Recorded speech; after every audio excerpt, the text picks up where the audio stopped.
In the first leg of the Champions League quarter-finals on April 8, Arsenal hosted Real Madrid at the Emirates.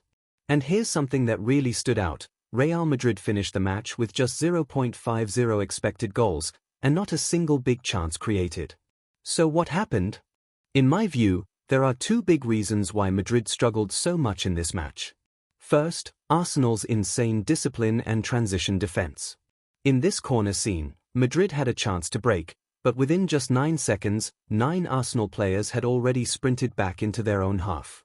The opportunity was gone before it even started. And second, Arsenal's control of the midfield. They consistently created a numbers advantage in the middle of the pitch, which made it difficult for Madrid to build anything meaningful. When Arsenal were building up from the back in this game, they liked to create a numerical advantage. Left-back Luis Skelly would tuck inside into a sort of inverted fullback role, almost like an extra midfielder. At the same time, goalkeeper David Raya positioned himself high, basically joining the back line. Even Merino, the central forward, dropped deep to support the build-up. This setup gave Arsenal an advantage in the first phase, shutting down Madrid's press. They couldn't get close enough to put real pressure on. As Arsenal moved the ball into the final third, both of their number 8s, Odegaard and Rice, made aggressive runs into the half spaces. That forced Madrid's two midfielders, Modric and Camavinga, to cover those deeper channels. The problem? It left the space just outside the box, right around the top of the D, completely unguarded. And against a team like Arsenal, you really don't want to leave that area open. We actually saw the exact same pattern play out again in the 74th minute. Luis Skelly once again tucked inside into that inverted fullback role. Goalkeeper David Raya stepped up to help with the build-up, and here's the clever bit. Raya shaped like he was going to pass right, sold the fake, and completely fooled Vinicius Jr. and Mbappé.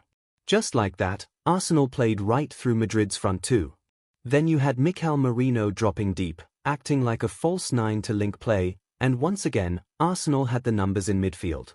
As they moved into the final third, Odegaard and Rice made those familiar runs into the half spaces.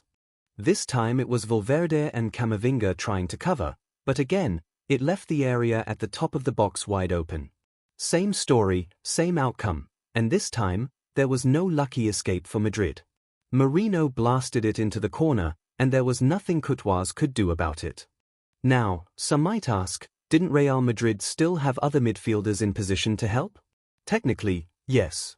But here's the problem. Because of how dangerous Arsenal's wingers are in 1v1 situations, Madrid's wide midfielders in that 4-4-2 had to drop back and help their fullbacks. In this clip, you can see Rodrygo dropping deep to support Lucas Vázquez.